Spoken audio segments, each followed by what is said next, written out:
Friends, today we will start the second topic, transport of carbon dioxide in human body. So, in this topic we want to discuss some key questions: why monoxide poisons, how oxygen and carbon dioxide exchange between tissue cells and blood vessels. Okay, how oxygen and carbon dioxide exchange between alveoli and capillary. ठीक है, why we take long breath during exercise. These four are key questions in this topic. So we will start this topic. दोस्तों, जो हमने कल जो पढ़ी थी उसमें हमने पढ़ा था कि transport of oxygen in human body. आज हम पढ़ लेंगे transport of carbon dioxide in human body. ठीक है, तो इसमें मैंने कहा, इधर देखिए, जब ऑक्सीजन हमारे कैपिलरी में पहुंचेगा, ठीक है, कैपिलरी से फिर हमने बहुत ब्रीफली पढ़ी थी कि वहाँ फिर ऑक्सीजनेटेड होगा, किस तरह होगा, ये हमने कल ही पढ़ा था। ठीक है, फिर हमने कहा था कि हार्ट के ज़रिए वो पंप होगा, पूरी बॉडी में फैलेगा। ठीक है, फिर हमने वहाँ ये कहा था कि वो बॉडी में ब्लड वेजल्स के ज़रिए सेल्स तक पहुँचता है। कहाँ? टिश्यू सेल्स तक। तो टिश्यू सेल्स तक पहुंचता है तो ड्यू टू पार्शियल प्रेशर की वजह से पहुंचता है। ठीक है, पार्शियल प्रेशर की वजह से, पार्शियल प्रेशर की वजह से पहुंचता है। ठीक है, फिर वहाँ होगा क्या, देखो, फिर देखा जाए तो टिश्यू सेल्स में सेलुलर रिस्पायरेशन होती है। सेलुलर रिस्पायरेशन होगी तो कार्बन डाइऑक्साइड की मकदार बढ़ेगी, कंसंट्रेशन टिश्यू सेल्स में बढ़ेगी। ठीक है, फिर वहाँ कंसंट्रेशन ऑफ कार्बन डाइऑक्साइड ज़्यादा होगा टिश्यू सेल्स में, तो फिर वहाँ ऑक्सीजन की तो मकदार कम होगी। ठीक है, ऑक्सीजन की मकदार कम होगी तो कार्बन डाइऑक्साइड टिश्यू सेल्स से वो वेजल्स में जाएंगे, फिर वहाँ से ऑक्सीजन जो है वो कहाँ, टिश्यू सेल्स में आएगा। ठीक है, ब्लड वेजल से। ये हो गया। हम इसको बहुत ब्रीफली पढ़ेंगे कि हाउ, इधर देखो देखो question, how oxygen and carbon dioxide exchange between tissue cells and blood vessels. हम इसको ब्रीफली पढ़ लेंगे। फर्स्ट ऑफ ऑल मैंने आप लोगों को बताया कि हमारे पास होते हैं, क्या होते हैं, टिश्यू सेल्स होते हैं। ये सब मैंने टिश्यू सेल्स बनाए हैं। यहाँ होता है क्या, सेलुलर रिस्पायरेशन होती है। सेलुलर रिस्पायरेशन होगी तो कार्बन डाइऑक्साइड बन जाएगा। ठीक है, तो फिर उसके साथ साथ क्या बनेगा, हमारे पास वाटर और एटीपी, जो हम इस्तेमाल करते हैं एटीपी को। ठीक है, एनर्जी है ये हमारी। तो फिर देखा जाए तो मैंने कहा यहाँ कार्बन डाइऑक्साइड की मकदार बहुत ही ज़्यादा होगी। ठीक है, यहाँ ज़्यादा होगी। फिर ब्लड में कार्बन डाइऑक्साइड की मकदार कम होगी, क्योंकि ड्यू टू पार्शियल प्रेशर या डिफ्यूजन के ज़रिए होगा क्या, कार्बन डाइऑक्साइड प्लाज्मा में जाएगा और ऑक्सीजन टिश्यू सेल्स में आएगा। ठीक है, जब कार्बन डाइऑक्साइड प्लाज्मा में जाता है तो 7% जो है वो प्लाज्मा या फ्लूइड के साथ वो मिल जाता है। तो देखा जाए तो हमने पढ़ा था कि ऑक्सीजन ऑक्सीजन जो है वो 3% मिल जाता था, जबकि कार्बन डाइऑक्साइड यहाँ कितना है, 7%। तो इसकी concentration, dissolution rate of carbon dioxide ज़्यादा है फ्लूइड में एज़ कम्पेयर टू ऑक्सीजन के मुकाबले में। फिर उसके बाद 93% जो है कार्बन डाइऑक्साइड को टेक करते हैं, कौन, हमारे आरबीसीज टेक करते हैं। आरबीसीज 93% ऑक्सीजन को टेक करते हैं। फिर उसके बाद होता क्या है, फिर उसके बाद ओनली क्या होता है, ओनली 20 से लेके 25% जो ऑक्सीजन होए, कार्बन डाइऑक्साइड है, वो टेक करते हैं हमारे हीमोग्लोबिन्स। ठीक है, हीमोग्लोबिन या ऑक्सी हीमोग्लोबिन उनको टेक करते हैं। ठीक है, तो देखा जाए तो हमने कहा है कि 93% में से, ठीक है, 93% में से ओनली 20 से लेके 25% तक वो कंबाइन होता है आपके ऑक्सी हीमोग्लोबिन के साथ। ऑक्सी हीमोग्लोबिन मैंने कहा क्योंकि वो ऐसा हीमोग्लोबिन जो ऑक्सीजन के साथ हो, ठीक है, ऑक्सीजन उसमें मौजूद हो, वो टेक करते हैं। ठीक है, तो अभी इसमें होता क्या है, इसमें इस तरह होता है, देखा जाए तो हीमोग्लोबिन वैसे ही तो ऑक्सीजन मॉलिक्यूल को छोड़ते नहीं, लीफ नहीं करते हैं। तो जब ये लग जाएंगे हीमोग्लोबिन के साथ या उसके हीम्स के साथ, देखा जाए तो हीमोग्लोबिन में जाएगा तो उसकी प्रोटीनियस चेन जो है उसके साथ लग जाएगा। कार्बन डाइऑक्साइड हीमोग्लोबिन या हीम्स की प्रोटीन चेन के साथ अटैच कर जाएंगे। तो जब इनकी कंसंट्रेशन ज़्यादा होगी तो ऑक्सीजन मॉलिक्यूल लीव कर जाएगा। जैसे कि कोई आदमी कहीं जाता है, कहीं जगह में बैठता है, दूसरे आदमी को जगह नहीं होगी तो फिर वो वहाँ से उठ के चला जाता है। इस तरह ही इसमें भी होता है, ठीक है। फिर रिमेनिंग जो है मतलब कितना 70% या ठीक है 70% जो है कार्बन डाइऑक्साइड जो है वो आरबीसीज के अंदर जो फ्लूइड होता है या लिक्विड होता है उसके उसमें अंदर शामिल हो जाता है, ठीक है। उसमें शामिल हो जाता है, ठीक है। उसमें जब कार्बन डाइऑक्साइड फ्लूइड में शामिल होगा या वाटर होगा, फ्लूइड मीन्स वाटर होगा उसके अंदर, ठीक है, उसमें शामिल होगा तो उसके साथ रिएक्शन कर जाएगा in the presence of carbonic anhydrase, ठीक है। ये एक एंजाइम होगा जो हमारी बॉडी खुद ब खुद इसको सिक्रेट करती है, ठीक है। तो ये 70% कार्बन डाइऑक्साइड रिएक्ट कर जाता है वाटर के साथ आरबीसी के अंदर, ठीक है। तो फिर वो बाइकार्बोनेट्स बनाता है, कार्बोनेट्स बनाता है, ठीक है। फिर ये कार्बोनेट्स फर्दर क्या होते हैं, ब्रेक होते हैं उसी एंजाइम की मौजूदगी में, ठीक है। तो फिर ये एक बनाते हैं H प्रोटॉन या और बाइकार्बोनेट्स बनाते हैं, ठीक है। हो गया ये। तो देखा जाए तो जब इसकी कंसंट्रेशन बहुत ही ज़्यादा होगी, ठीक है, H प्रोटॉन्स की कंसंट्रेशन ज़्यादा होगी तो मतलब हमारे ब्लड के अंदर क्या होगा, पीएच इंक्रीज़ कर जाता है, ठीक है। पीएच इंक्रीज कर जाता है। तो इस पीएच को मेंटेन करने के लिए, इस पीएच को मेंटेन करने के लिए क्या होता है हमारे पास, इस पीएच को मेंटेन करने के लिए, एच प्रोटॉन्स को ये ले लेते हैं, ठीक है। एच प्रोटॉन्स को हीमोग्लोबिन ले लेता है, डी ऑक्सी हीमोग्लोबिन या कार्बो ऑक्सी हीमोग्लोबिन क्या करता है, एच प्रोटॉन्स को ले लेते हैं, ठीक है। उसी चेन की मदद से इसको वहाँ अटैचमेंट मिलती है, वहाँ उसी चेन में ये अटैच हो जाते हैं, ठीक है। कहाँ, उसी चेन में, प्रोटीन चेन में ही अटैच हो जाते हैं, ठीक है। कौन, हमारे पास एच प्रोटॉन्स। फिर इसी तरह एसिडिटी जो है हमारे ब्लड में मेंटेन हो जाती है।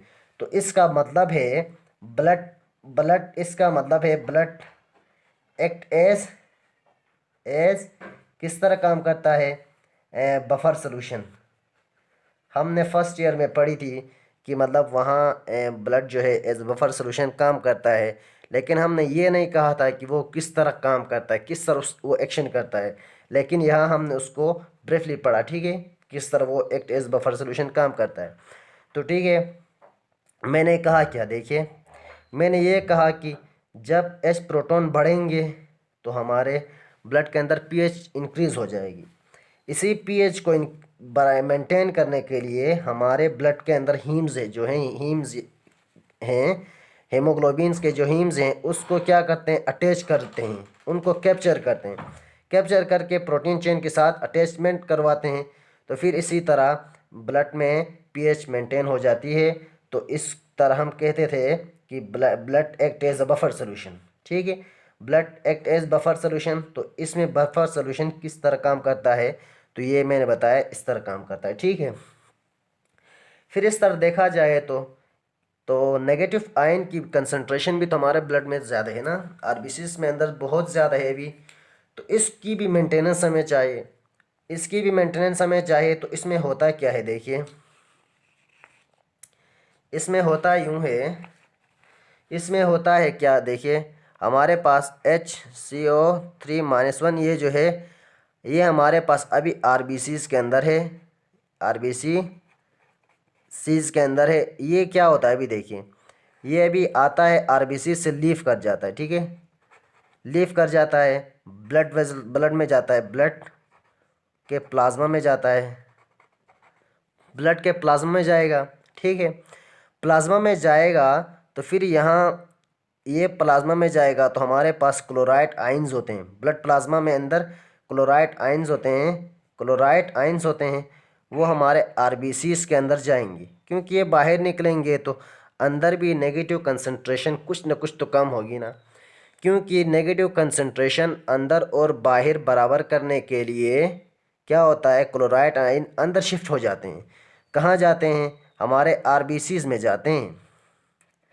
आरबीसीज में जाएंगे तो क्या होगा, ये आरबीसीज में जाएंगे तो जब ये अंदर आरबीसीज में जाएंगे तो क्या करेंगे, यहीं क्लोराइड आयंस पोटेशियम के साथ मिल जाते हैं, क्लोराइड आयंस पोटेशियम के साथ मिल जाते हैं और क्या बनाते हैं, KCl पोटेशियम क्लोराइड बनाते हैं, ठीक है। जब ये बाहर आएंगे H नेगेटिव कंसंट्रेशन जो अंदर थी वो बाहर आ गए, कार्बोनेट्स बाइकार्बोनेट, ठीक है, वो बाहर आ गए तो वहाँ क्या होगा, ये मिल जाएंगे सोडियम के साथ, HCO-1 प्लस सोडियम आयन के साथ मिल जाएंगे, तो ये क्या बनाएंगे, सोडियम कार्बोनेट्स बनाएंगे, सोडियम बाइकार्बोनेट्स बनाएंगे, ठीक है, ये सोडियम बाइकार्बोनेट्स बनाएंगे। इस तरह हमारे ब्लड में नेगेटिव पॉजिटिव की नेगेटिव आयंस की कंसंट्रेशन भी बराबर हो गई, ठीक है। इधर क्या है देखिए, इसमें जब ये शिफ्ट हो जाते हैं अंदर आरबीसीज में, आरबीसीज की तरफ शिफ्ट हो जाते हैं, तो उस वक्त हम उस शिफ्टिंग को नाम क्या देते हैं, ये जो शिफ्ट होते हैं इसका नाम हम कहेंगे कि क्लोराइड शिफ्टिंग कहेंगे, ठीक है, या हम बर्गर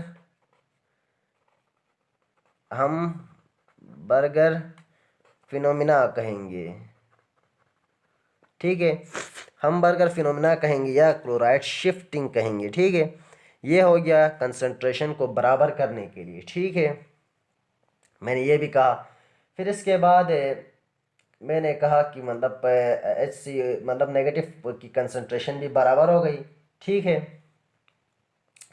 फिर होता क्या है देखिए, फिर हमारे पास जो ब्लड है अभी डीऑक्सीनेटेड हो गया, हमारे पास ब्लड जो है हमारे पास अभी हमारे पास ब्लड जो है वो डीऑक्सीनेटेड हो गया, ठीक है, डीऑक्सीनेटेड ब्लड हमारे पास हो गया। फिर वहाँ क्या होता है, फर्स्टली ये डीऑक्सीनेटेड ब्लड जो है अभी हमारे पास ब्लड बिकम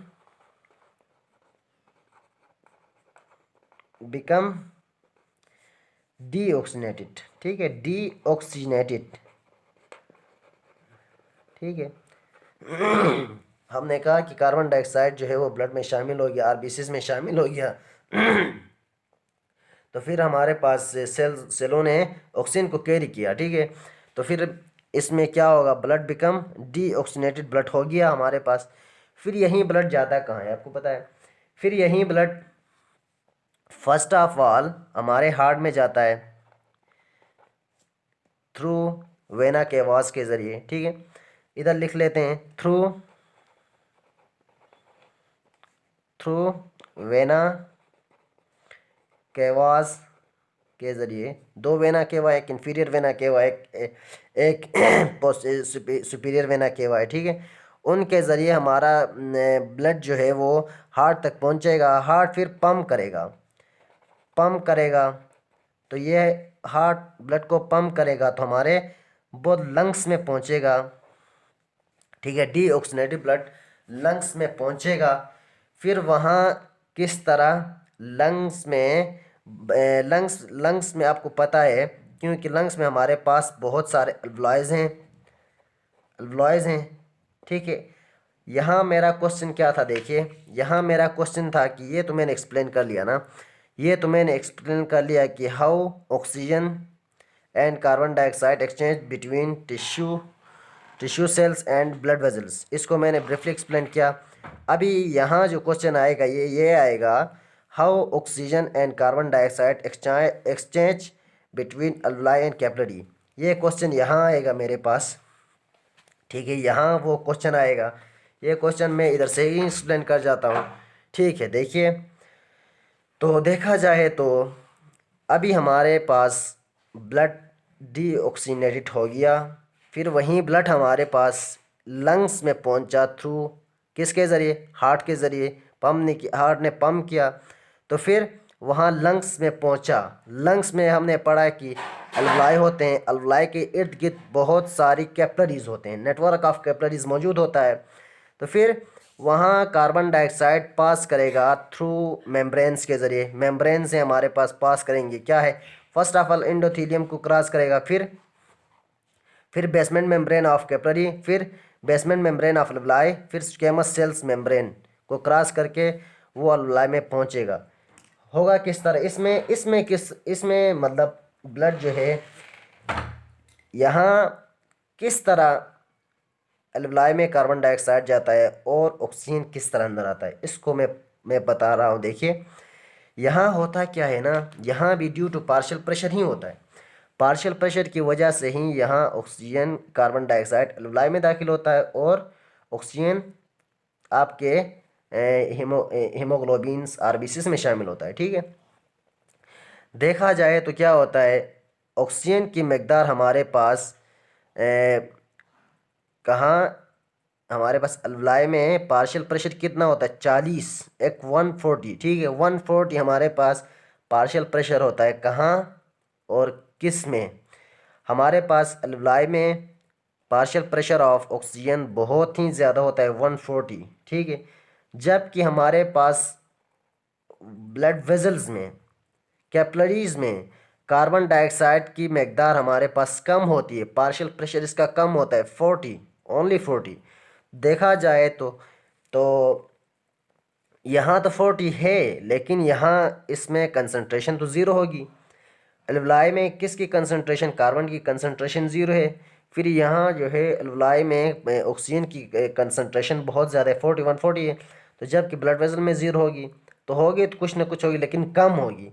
तो फिर क्या होगा, यहाँ से due to this difference of partial pressure, इसी डिफरेंस ऑफ पार्शियल प्रेशर की वजह से ऑक्सीजन क्या करेगा, आपके लंग्स, आपके कैपिलरीज में आएगा, वेजल्स में आएगा। ठीक है, फिर यही कार्बन डाइऑक्साइड आपके एल्वलाई में दाखिल होगा।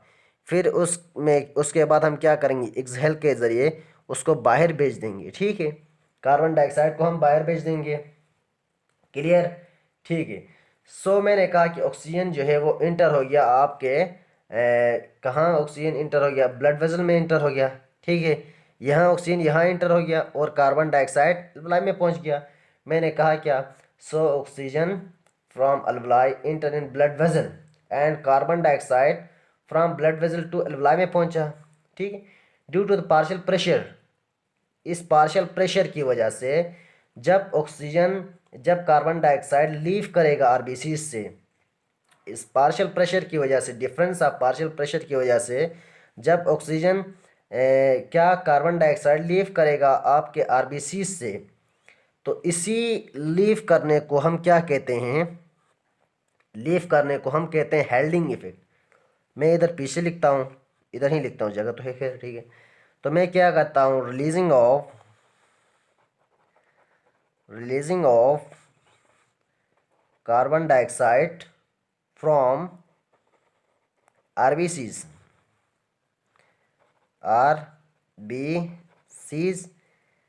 Is called हेल्डिंग effect. ठीक है, हेल्डिंग इफेक्ट कहेंगे हम इसको। ठीक है, देखा जाए तो तमाम के तमाम जो प्रोसेसेस हुए थे वो रिवर्स हो जाएंगे, तमाम के तमाम प्रोसेसेस रिवर्स हो जाएंगे। मतलब क्या होगा, अभी देख लें। मैं इधर लिख लेता हूँ reverse processes. First of all क्या होगा, फर्स्ट ऑफ ऑल जो हीमोग्लोबिन से क्या होगा, हीमोग्लोबिन से H प्रोटॉन लीव कर जाएगा। ठीक है, लीव कर जाएगा। ठीक है, लीव करने के बाद क्या होगा, वहाँ चेन से लीव कर जाएगा और वो कंबाइन होगा बाइकार्बोनेट्स के साथ, इसके साथ कंबाइन होगा। देख लें फिर क्या होता है, जब इसके साथ ये कंबाइन होगा तो क्या होगा, H2CO3 बना ना बना, वहीं रिवर्स हो गया, ये बना। ठीक है, फिर क्या होता है, मैंने कहा ये लीव करेगा, ये वहाँ से वहाँ होगा। फिर होगा क्या, मैंने कहा था कि जो था बाइकार्बोनेट्स,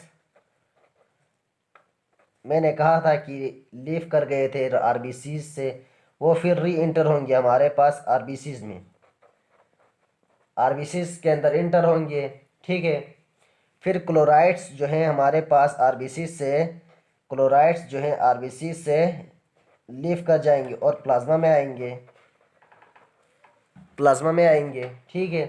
तो इसको क्या कहेंगे हम, क्लोराइड्स की शिफ्ट बाहर की तरफ जो शिफ्टिंग होती है, इसको हम कहेंगे कि क्या कहेंगे, chloride shift, reverse chloride shift कहेंगे, या रिवर्स हमबर्गर फिनोमेना कहेंगे, ठीक है, रिवर्स हमबर्गर फिनोमेना कहेंगे, ठीक है।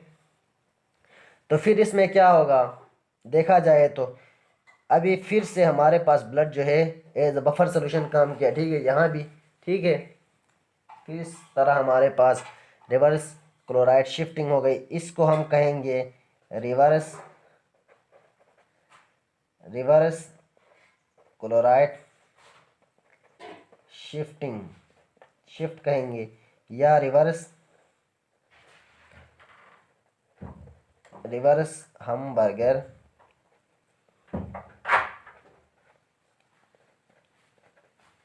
फिनोमिना कहेंगे, ठीक है। ये आप लोगों को शायद ही समझ में आ गया होगा। तो आप लोग इस तरह करें कि दोस्तों, अगर कि आप लोगों को वीडियो पसंद आए तो वीडियो को सब्सक्राइब करें और चैनल को सब्सक्राइब करें और वीडियो को लाइक ज़रूर करें, ठीक है। खुदा हाफिज़।